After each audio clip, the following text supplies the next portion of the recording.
Hey everybody, I'm going to really quickly show you how to use Snagit to create a video capture video. And then in parts 2 and 3, I'm going to show you how to then take that video and upload it to YouTube.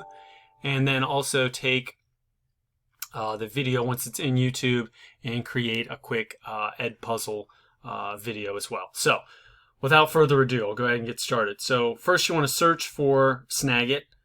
You may have a little white box down here. I have a little circle, but that's going to be my search. Okay, and I'm going to type in Snagit. Whoops, if I could spell. Once I find it, I'm going to go ahead and launch Snagit. And so now I'm going to get this screen that's going to pop up. And so you want to make sure that it's selecting video, which it currently is. Okay, you can tell because it kind of changes the color. So I have it on video. Okay. And I'm going to go through some of the settings here that you want to make sure that you review before you start. Once you've set up these settings, they become the default, and you're not going to have to worry about those settings anymore, okay? Unless you want to change them. So you have selection, you have region. So region is just going to allow you to select what part of the screen you want to select and record, or Snagit to select and record. So that's typically what I choose, especially if I'm doing like a PowerPoint presentation or a Google slide presentation. I just want to capture that slide and then be done with it. But you also have the option to do a window. So it would capture the whole window. Again, personal preference as to how you want to set that up. Next is share. I typically leave it as file. The file type that Snagit shares it as is an MP4, which is kind of the standard or universal video file, which is awesome. It means it's going to work. This file type is going to work pretty much everywhere. So I typically leave it there. That gives me flexibility to put it wherever I want and do with it whatever I want. But you do have options. So you can save it directly to YouTube. You can save it directly to Google Drive, to Dropbox, and all of that. You can do that. Might be more convenient. I personally prefer just to save it as a file and then upload it myself to YouTube. Maybe that's old school thinking and maybe I'm doing too much work, but I prefer to do it that way. You could also save it directly to your Google Drive. I just don't feel like putting all my videos in Google Drive. I'd rather put all my videos, if I'm going to put them somewhere, I'm going to put my videos in YouTube, which because we are an FCPS schools.net school, we automatically have YouTube accounts as staff members. Students do not, but as staff members and employees, we do have YouTube channels automatically created for us. But anyway, so I typically keep it as file. Next, again, is a personal preference, webcam. When I'm doing my screencast videos, I don't want a little postage stamp image of me down in the bottom corner while I'm trying to talk at the same time. So I don't want my webcam on. I just want whoever is watching my video to focus on what Snagit or whatever is capturing and recording, and not on me as well. So I typically leave that off. But if you want to turn it on, just click on the off, and then you're going to toggle your webcam to be on, and then you're going to be good to go. Okay, and it's going to capture your webcam as well. As we go to the second column, preview and editor, leave that on. It's just going to allow you to preview your video before it does anything with it. You don't really have a lot of editing options, and we're going to get to that later. But again, it's just good to have preview, make sure that you like that finished product before you then push it out to students or wherever you're sending it. Capture your cursor. Again, personal preference. There may be a time where capturing your cursor is important and needed, and you want students to, or you want to highlight something, and you want that cursor to kind of help you highlight. There may be other times when the cursor is just going to be a nuisance and annoying and get in the way of what you're trying to do, and you may want to toggle that off. So again, personal preference as to kind of what you want to set as the default. I usually leave it on, but that's me. Record your microphone. For most situations, I don't see why you wouldn't want your microphone on. For your videos, you're probably doing voiceovers over top of a PowerPoint presentation or Google slide presentation, so you'd want your mic on. But if you have multiple microphones, you may want to check and make sure that you're selecting the right one. So here, I have an external mic called a Yeti X, which I'm using. but you also have your built-in laptop mic, which is the array. So depending upon what microphone you want to use, you can use that. If you don't have an external, then it's obviously going to default to your laptop one. You don't need to bother in selecting a microphone. Okay? And then record system audio. What that is going to do is if you toggle that on, it's going to pick up any dings, sounds from like Outlook, or any other sounds from any other applications that might be open on your computer. It's going to capture those sounds, or any clicking sounds from your mouse or things like that. So you probably don't want that to be on, and you want it to just focus on your voice and the image or the part of your screen that's being captured. Okay? Hopefully all that makes sense. So again, once you've set all of this up, that's going to become the default, and you're not going to have to set that up again unless you want to change something. Okay? Once you are ready to do your screen capture, you're going to press capture. Okay? And now what's going to happen is you're going to get this little yellow section here.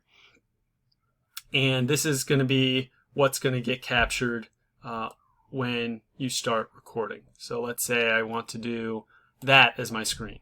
Okay? And then it's going to initialize.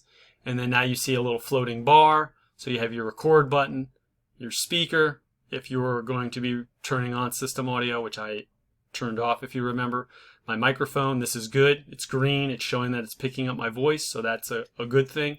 If you decided you want to turn your mic off, you just click it once. It's going to turn it off. Okay, I'll turn it back on.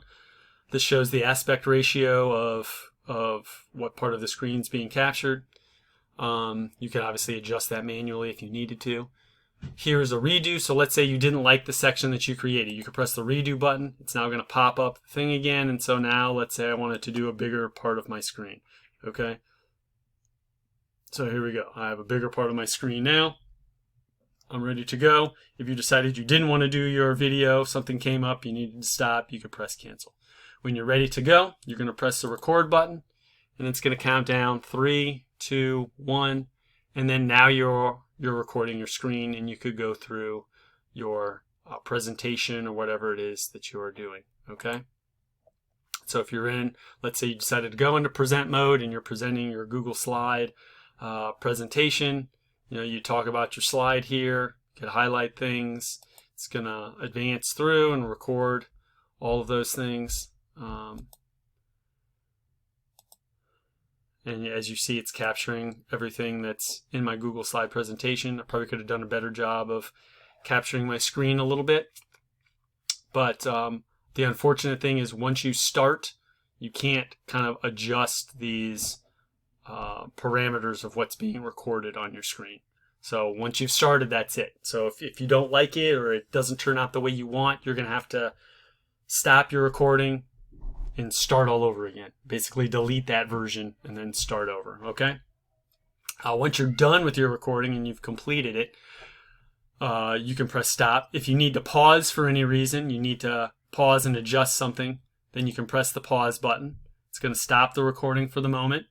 You can adjust, change if you needed to have a conversation with somebody, your kids need something from you, or whatever might be the case. You can pause your recording, and when you're ready to pick back up again, you just simply press the record button and it picks up where you left off, and you continue with your recording. And then when you're done, like I say, you're going to press the stop button. And then what's going to happen is you're going to get your editor is going to pop up. And now you're going to have the ability to kind of review your video. You don't, as I mentioned, you don't really have much editing capabilities. As you can see, a lot of these features that are all on the top are grayed out because those are only for the image capture side of Snagit and not the video side of Snagit. Okay, so the only options you have as far as video is to crop or to kind of cut out segments. So if let's say I advance in my video and this is the part of the video that I don't want, the first 14 seconds, then I can click and hold on the green and I can drag it back, and now I can cut that out. Okay, so I can press cut and it would cut it. Or let's say I don't like the ending. Okay, I could do the same. I could drag the red part and now it's going to cut that part out. Okay, now once you are done with your video, you can come up here and you can press the finish, meaning you're done with your video, you've edited it the way that you wanted to, and you're all done. You press finish, and then now it's going to pop up your save as. If you remember, I chose file as mine, and so this is where you can choose where you want that file to be saved. So I could save it to my desktop, documents, downloads, pictures. If I had VPN enabled right now, I could also save it to my H drive.